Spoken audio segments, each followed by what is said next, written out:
Ka-express, buong Oceania ginulat ng Gilas Pilipinas ang qualifiers landscape matapos i-activate ang tinatawag ngayong Triple Towers para sa second window ng FIBA World Cup 2027 Asian Qualifiers. Official na magsasama sina Kai Sotto, AJ Edo at Quentin Meliora Brown sa frontline na haharap sa New Zealand All Blacks at Australia Boomers sa MOA Arena. Isang move na agad nagpaingay hindi lang sa Asia, kundi sa buong FIBA community. Sentro ng usapan si Kai Sotto, ang 7'3" Pinoy Giant, na tuluyang nakabalik sa ating national team matapos ang mahirap na ACL injury layoff. Fresh mula sa dominant performances sa Japan B-League, ipinakita ni Kai na hindi lang siya bumalik, mas mature, mas malakas at mas composed na siya sa loob. Kasama niya si AJ Edo na nagdadala ng elite rim protection at international experience at si Quentin Meliora Brown, isang mobile big na kaya makipagsabayan sa physicality ng Oceania teams. Dagdag pa rito ang presence ni Junmar Fajardo, dahilan para sabihin may 4 na legit big men ang Gilas sa rotation. At para kay Coach Tim Cone, ito ay isang good problem. Ang haba, depensa at rebounding ng Gilas ay biglang naging pangunahing sandata kontra sa athletic bigs ng New Zealand at NBA caliber system ng Australia. Mula sa first window sweep laban sa Guam, malinaw na mas mataas na antas ang target ngayon, hindi lang survival kundi statement win sa home court. Sa social media at mga fan circles, ramdam ang excitement at panibagong paniniwala. Para sa marami, ang Triple Towers ang simbolo ng bagong yugto ng Gilas, isang kupunang handang pumalag sa higante, hindi lang sa tapang kundi sa katawan, sistema at tiwala sa sarili. Sa second window na ito, malinaw ang tanong ng buong rehiyon, kaya na bang baligtarin ng Gilas ang hierarchy ng Oceania?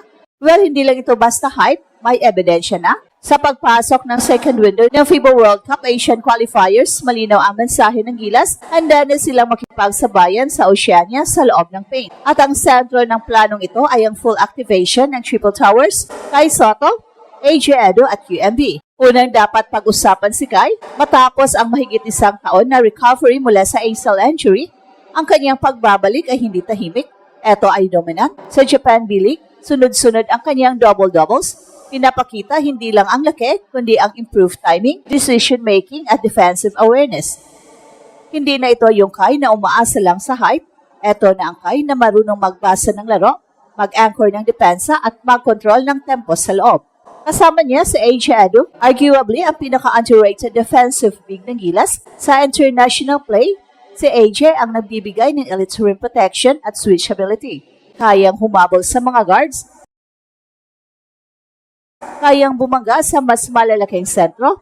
Ang tandem ni Kai at AJ ay nagbibigay kay Coach Tim Cone ng flexibility, may haba, may bilis at may depensa, kahit sino pa ang nasa floor. Dagdag pa rito si QMB, isang naturalized big na nagdadala ng physicality at mobility. Hindi man kasing taas ni Kai, pero ang kanyang lakas at motor ay perfect kontra sa athletic bigs ng New Zealand. Kaya makipagbuno, kaya ang tumakbo sa transition at hindi natitinag sa banggaan. Eksakto ang profile na kailangan laban sa Oceania-style basketball. Ang resulta, biglang nag-iba ang usapan. Kung dati, Gilas ang nag-adjust sa laki at lakas ng kalaban, ngayon sila na ang nagdidikta ng matchups. Sa loob ng cone system, ang haba ng frontline ay nagbubukas ng mas agresibong perimeter defense dahil may tiwala ang mga guards na may sasalo sa likod. Ito rin ang dahilan kung bakit ramdam ang shift sa fan sentiment mula sa dating kaya ba natin, naging paano sila titigil. Ang Triple Towers ay hindi lang tungkol sa height. Ito ay simbolo ng Gilas na hindi natakot makipagsabayan sa mga higante. Sa second window na ito, malinaw ang intensyon, iparamdam ng New Zealand at Australia na iba na ang Gilas ngayon. Sa mas malalim na usapan, ang Triple Towers ng Gilas ay hindi lang simpleng matatangkad na big man. Ito ay strategic response na matagal ng problema ng Pilipinas kontra Oceania, athleticism, rebounding at paint control. Sa second window na ito, malinaw na ang plano ni Coach Tim Cone, labanan ang lakas ng New Zealand at Australia gamit ang kombinasyon ng height, discipline at system basketball. Kontra New Zealand All Blacks, ang pangunahing banta ay ang bilis at physicality ng kanilang bigs. Dito papasok ang halaga ni na AJ Edo at QMB. Si AJ ang magiging primary disruptor, shot blocker, help defender at switch big na kayang sirain ang pick-and-roll rhythm ng Tall Blacks.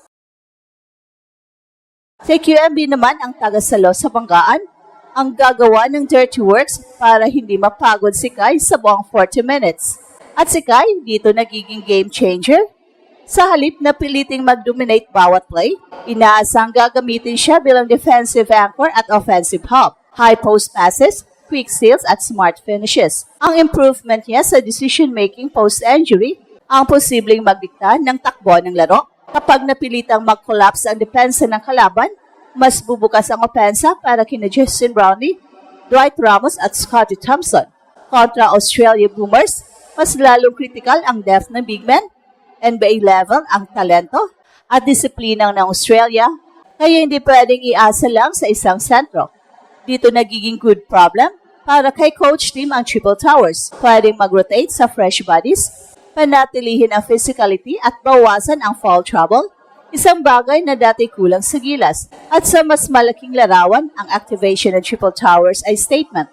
Ipinapakita nito na ang Gilas ay hindi na lang umaasa sa puso at bilis, meron na silang structural answer sa height disadvantage na dekada nang hinahabol ng programa. Well, hindi pa ito garantiya ng panalo pero malinaw na ang direksyon. Ang Gilas ay handang makipagbanggaan, hindi umatras. Sa harap ng home crowd sa MOA Arena, ang tanong ngayon ay hindi na kung kaya ng Gilas, kundi kung handa ng Oceania sa bagong anyo ng Pilipinas. Sa huli, ang activation ng Gilas Triple Towers ay hindi lang tungkol sa taas, ito ay tungkol sa panibagong identity ng pambansang kupunan. At sa pagbabalik ni Kai mula sa isang matinding ACL injury, sa consistency ni AJ Edo bilang defensive pillar, at sa physical presence ni QMB, malinaw ang mensahe ng Gilas, handa na silang makipagsabayan sa lakas ng Oceania. Hindi lang sa tapang, kundi sa struktura ng laro. Hindi pa ito peak form, hindi pa ito perfecto, pero ang mas mahalaga, tama ang direksyon. Sa ilalim ni Coach Tim, ang sistema ang nangingibabaw, discipline, spacing at collective effort. Ang Triple Towers ay nagbibigay ng flexibility, pwedeng bumagal ang laro, pwedeng pabilisan, pwedeng iposte, pwedeng mag-high-low, pwedeng magbantay sa loob nang hindi agad nauubos sa foul trouble. At para sa mga fans, eto ang matagal nang hinihintay, isang Gilas na hindi na agad nadudurog sa rebounding at paint defense, laban sa matatangkad at athletic na kalaban. At para naman sa mga kalaban, eto ay bagong problema na kailangang solusyonan. Sa MOA Arena, hindi lang puntos ang nakataya, respeto at momentum. Panalo man o hindi, isang bagay ang malinaw, ang Pilipinas ay hindi na basta underdog. At eto ang Express Info kung saan bawat kwento, ginulat ang mundo. Don't forget to like and subscribe.